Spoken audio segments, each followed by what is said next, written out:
दोस्तों आज हम आप सभी को भारत में स्थित एक ऐसे मंदिर के बारे में बताएंगे जहां से करीबन 1000 साल पहले कुछ लोगों ने पानी की तलाश में खुदाई शुरू की। उनका मकसद जमीन से पीने लायक पानी निकालना था, पर उनका सामना कुछ ऐसी रहस्यमय चीज से हुआ जिसे देखकर सबके होश उड़ गए। खुदाई करते करते जब वे 30 फीट नीचे पहुंचे तब अचानक उन्हें एक अजीबोगरीब बक्सा मिला जिसके ऊपर लिखा था बर्बरीक। दोस्तों आपको जानकर यह हैरानी होगी कि इस बक्से के अंदर महाभारत काल के बर्बरीक का असली सर रखा हुआ था। दोस्तों चौंक गए ना, परंतु ये सच है। नमस्कार दोस्तों, आपका स्वागत है अद्भुत टीवी इंडिया यूट्यूब चैनल में। और आज हम बात करेंगे भारत के सबसे रहस्यमय खाटू श्याम मंदिर के बारे में, जहां रखा है बर्बरीक का असली मस्तक। तो चलिए इस वीडियो की शुरुआत कर लेते हैं। दोस्तों जब ये बक्सा मिला तब खुदाई कर रहे मजदूर इसे लेकर उस वक्त के राजा रूप सिंह चौहान के पास पहुंचे और सारी कहानी बताई। उस वक्त राजा को कुछ भी समझ में नहीं आया और तब वहां एक ब्राह्मण पहुंचे और बर्बरीक की कहानी के बारे में उस राजा को बताया। दोस्तों बर्बरीक का मस्तक जिस मंदिर में आज स्थापित है उस मंदिर का नाम है खाटू श्याम मंदिर। बर्बरीक घटोत्कच और नागकन्या मौरवी के पुत्र थे और बचपन से ही वीर और महान योद्धा थे। उन्होंने शिव जी की घोर तपस्या करके उन्हें प्रसन्न किया और वरदान में 3 अमोघ बाण प्राप्त किए। जब महाभारत के युद्ध का समाचार बर्बरीक को मिला तो उनकी भी इस युद्ध में शामिल होने की इच्छा हुई। युद्ध में जाने के पहले जब वे अपनी माँ से आशीर्वाद लेने पहुंचे तो उन्होंने अपनी माँ को हारे हुए पक्ष का साथ देने का वचन भी दिया। खाटू श्याम मंदिर का तो नारा ही है, हारे का सहारा बाबा श्याम हमारा। श्री कृष्ण जानते थे कि युद्ध में हार तो कौरवों की ही होगी और अगर बर्बरीक ने हारते हुए कौरवों का साथ दिया तो परिणाम उनके पक्ष में चला जाएगा। इसलिए बर्बरीक को युद्ध में जाने से रोकने के लिए श्री कृष्ण ने ब्राह्मण का वेश धरा।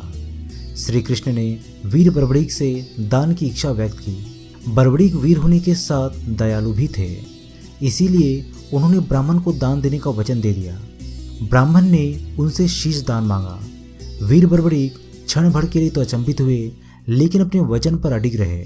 वे समझ चुके थे कि एक साधारण ब्राह्मण तो इस तरह का दान मांगने से रहा और ब्राह्मण से अपने वास्तविक रूप में आने की प्रार्थना की।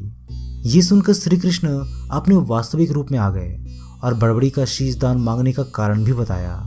बर्बरीक ने उनसे प्रार्थना की कि वे अंत तक इस युद्ध को देखना चाहते हैं। श्री कृष्ण ने उनकी यह प्रार्थना स्वीकार कर ली। श्री कृष्ण ने बर्बरीक के इस बलिदान से प्रसन्न होकर उन्हें सर्वश्रेष्ठ वीर की उपाधि से अलंकृत किया।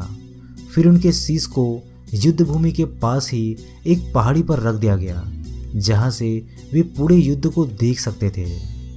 महाभारत के युद्ध की समाप्ति के बाद पांडवों में आपसी विवाद होने लगा कि युद्ध में विजय का श्रेय किसे मिलना चाहिए।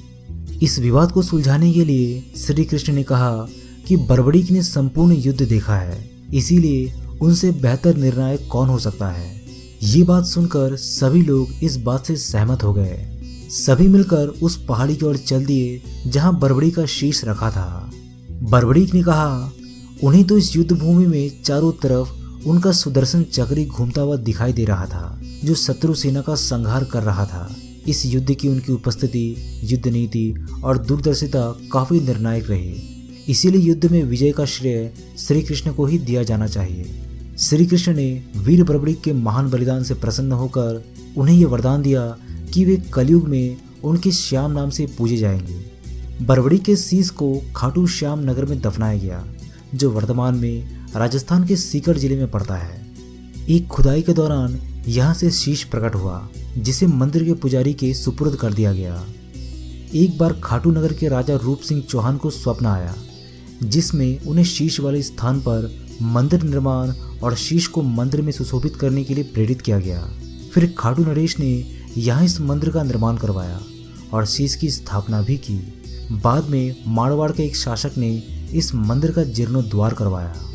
दोस्तों ये वीडियो कैसा लगा, इसके बारे में अपने सभी विचार हमें कमेंट बॉक्स के माध्यम से ज़रूर लिखिएगा। मैं हूं आपका दोस्त प्रदीप, जल्दी मिलता हूं आप सभी के साथ एक नए वीडियो के माध्यम से। तब तक के लिए अपना ख्याल रखिएगा।